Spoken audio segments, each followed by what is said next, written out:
Department of Army? Yes. Civilian. Civilian. I have to say that. So again, I'm a hydrologist. Sorry about that. I used to be a fish biologist. We now have one over there in Florida. So today I'm going to talk to you about the culvert replacement projects we've been doing the last few years and how they facilitated and actually sometimes restored aquatic organism habitats. So you're going to hear AOP a lot. I'm just introducing that for those of you who haven't heard it. So if you're not from around here, up is up, right? Excuse me. Yellow button gives it up. Oh, down. Okay, cool.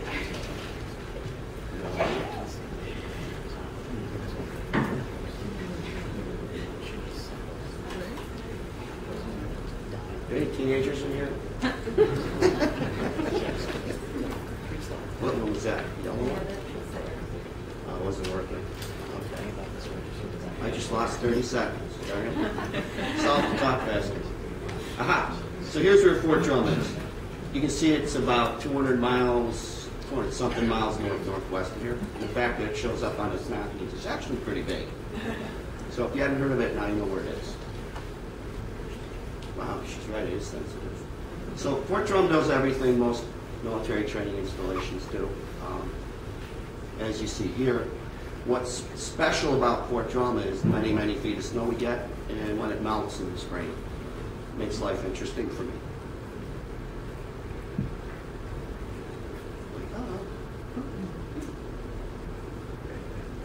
I am getting the last slideshow showing up.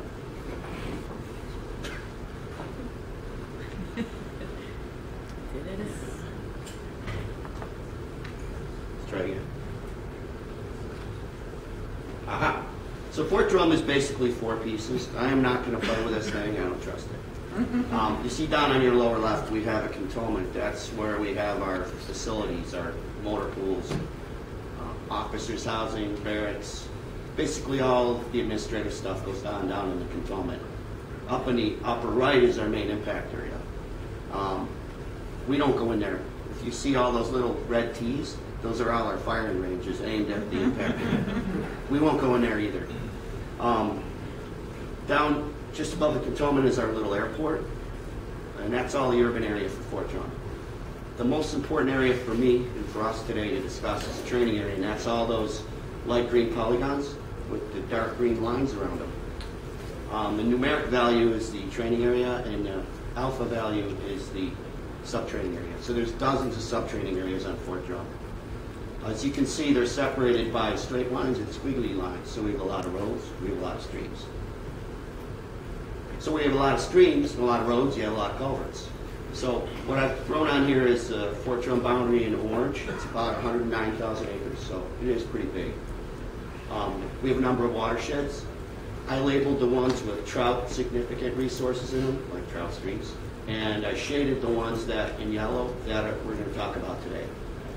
And all those black dots are all the culverts we have in Fort Drum. And we actually add to them because we find old ones as we go along.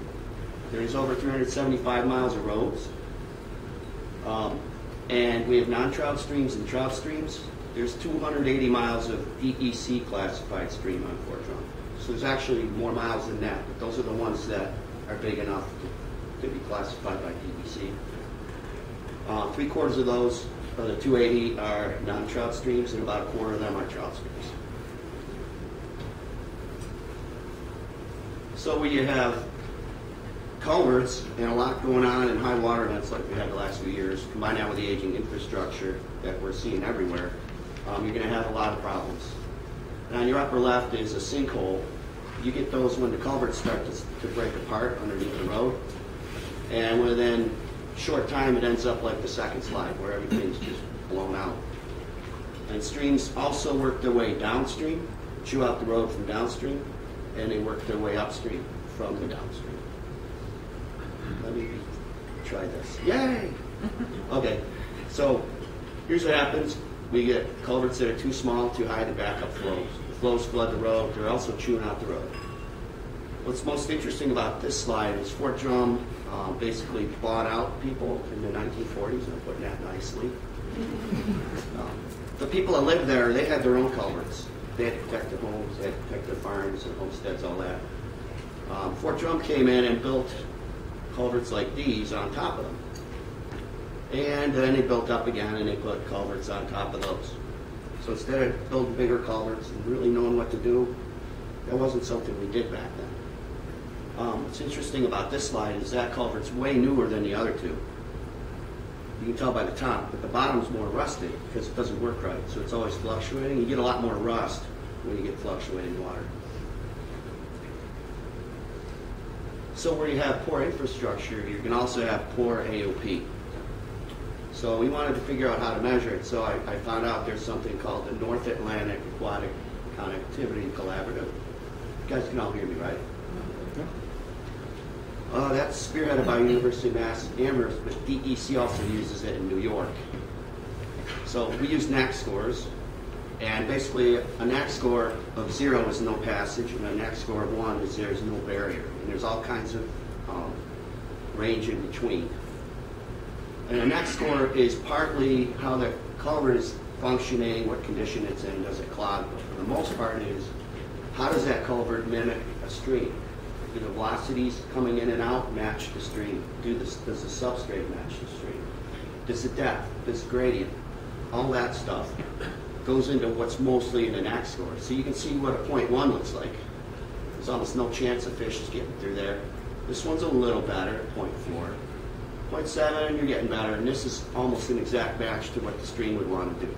That one has a 0.95. So those are all things you see on Fort Drum. So we're extracting and replacing culverts, and we're assessing culverts. So a crew went out last year, and we found 109 of them we assessed for AOP. And that includes, oops, let's go back. That includes, the 109 includes the blue and the yellow. Blue, yellow, and green make 109.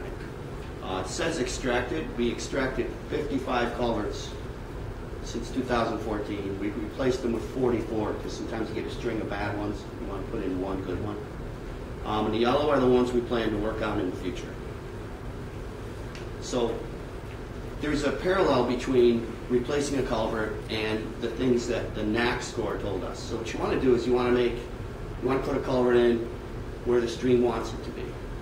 That's really hard on Fort Drum because when we put these culverts in, too small, too high, we kept building them up, we ended up losing our stream on the upstream end. We just would have a big sediment-filled wetland. And on the bottom, we'd have a sediment-starved, down-cutting channel for a certain distance. So they don't even look like streams anymore, even though they are. So when we want to replace a culvert, we design for the 25-year storm, which is more than we really have to, but we want to protect our roads. We use stream stats, which is a USGS thing that DEC cooperates with. Or we go by 1.25 bankful width, which you look in the field for. And they want it to be 20% embedded. So here's an example of one of our culvert replacement. What happened? Okay, never mind. Finding my way around. Keep losing time here. So you want to find where the stream bottom used to be upstream and where it used to be downstream, and that's the hard part. That's where the hard comes in, field experience. And what this black line shows you is it connects where I thought the bottom elevation was downstream, bottom elevation upstream. We draw a line through, and we run it through the road top here, which half of it's gone because it went away. It's culvert fell. And we put the new culvert in here at this elevation. So we tried that out. We went out in the field, and what we found out is, when we dug down to that line, we found that line where the settlers and the people that have lived there their whole lives had culverts. So they knew what they were doing. From this point on, I'm going to discuss some examples of what we did. I'm always going to work my way upstream to downstream. And each slide, there's little clues. If it has a halo on it, it's the one we're talking about. And in this case, the green or yellow means it's one we fixed. Red means we need to fix it. So we're going to work our way down the system until we hit the edge of Fort Drum. The reason I show you this slide is we have two streams coming in here, Sculpin and Upper Airfield. Upper Airfield was a disaster because it's all eroded sediment. and really good brook trout and Culvert Creek. So we connected that one last year when we reconnected 1.3 miles. So now we're starting to get numbers.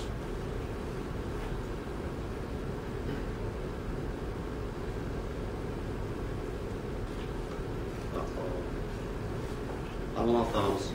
Okay, so this is what the inlet looked like before. 36-inch metal culvert, 0.4 NAC, 0.95 and a 4x6 afterwards. And everything matched like it's supposed to. And this is the outlet. Same size, same scores, but this is what it looks like. So now we move downstream to Lower Airfield Creek. We did not replace this one yet. This one's coming up this year.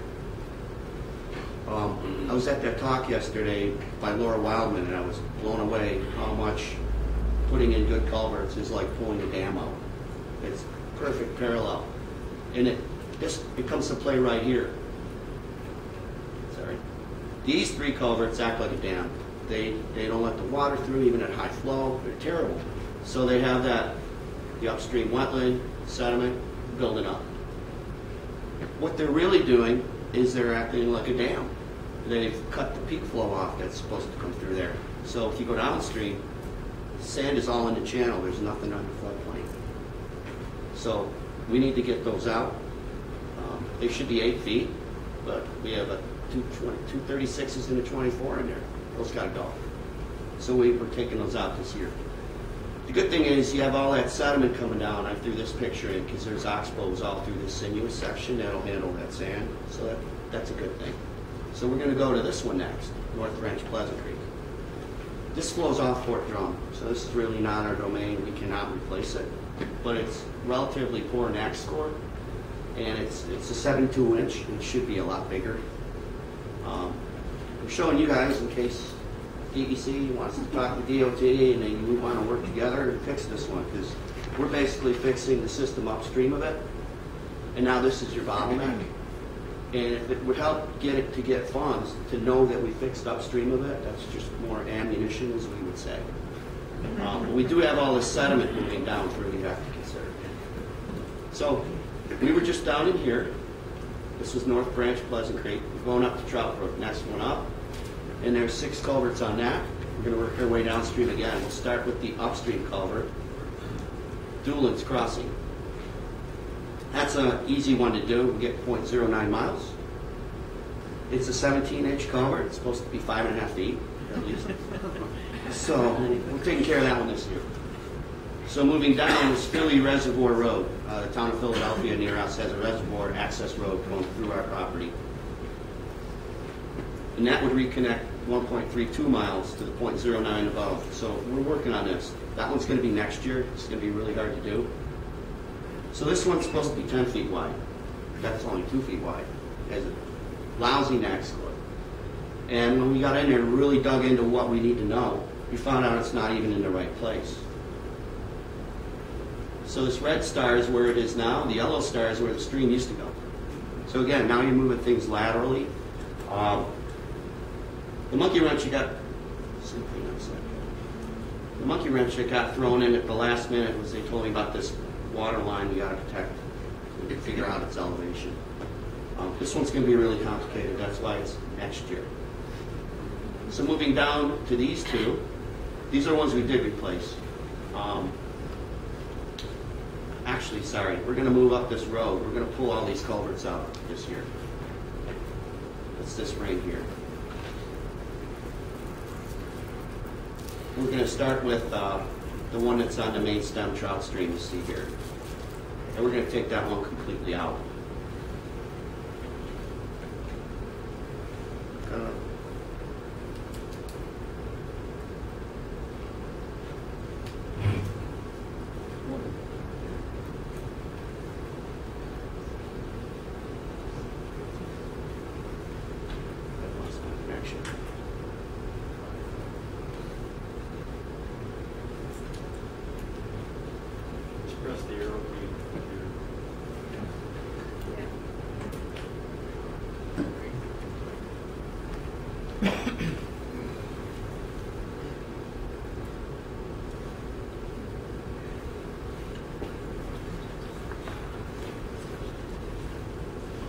Yeah. Okay. We're we're just going to pull that one out. We're going to raise its neck score. We're going to deal with all that sediment coming down. And these are the 3 culverts you saw on that road. We're going to take them out. We're going to pull an old road grade downstream out so these actually drain because they're wet on both sides. Real quick, we reconnected 3.4 miles by taking out that one and putting in a new one. That's the one that had the separation anxiety you saw earlier. Downstream of that, well, here's the outlet too. 42-inch to a 5x7. Quite an improvement. Here's the one downstream. That whole thing's gone. We took the whole crossing out. Okay. So now it's like a 1 NAC score. Best you can get. But I have to put something back in there because the road's still closed. So I'm working on a HEC-RAS analysis to get the right culvert in here. Moving downstream further, we have Sycamore Road. You really don't know what's going on in there because when I go there it's flooded, but apparently it's a barrier at low flow. It has a lot of sediment in there. Again, we have beaver dams, beaver ponds to handle all that sediment once those go, once we let it through. And now we're at the edge of post. Now we're in the same situation we were before.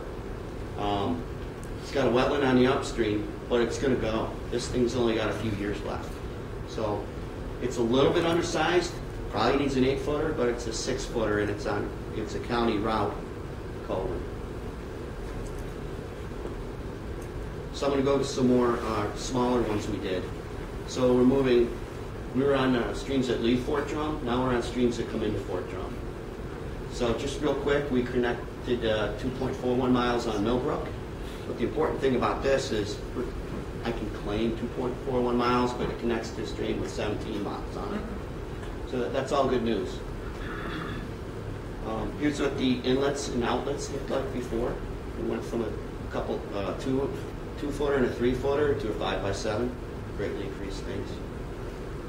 These are really working well right now. Did the same thing on another tributary. The interesting thing about this is this was probably 60 feet away, laterally from where it should be, and about 6 feet too high. So this was a lot of work. So here's the before and after. Some of these look kind of messy because the stream hasn't yet readjusted. And again, this would connect you to 21 miles of stream other than just what we did here. So now we're going over to West Branch, Black Creek. And that's a small job, 0.47 miles, but yeah, there's 21 other miles. But these are success stories. And out of the 16.8 miles we could have done on the streams we've been talking about, we've done 10.73. We've got about 6.1 to go. So we're going to take care of those in the next couple of years. Don't pay attention to these. These are still developing. I have to fill those in. But this is pointing us to what we could do in the future. And admittedly, we did some good things here. But we did them because our infrastructure failed. And the way the Army operates, we don't operate like a lot of other agencies. Our mission is military training. I'll wrap up real quick. So we don't do work just for fish. It has to have an infrastructure or a military hook to it. So these are some of the projects we would have to do.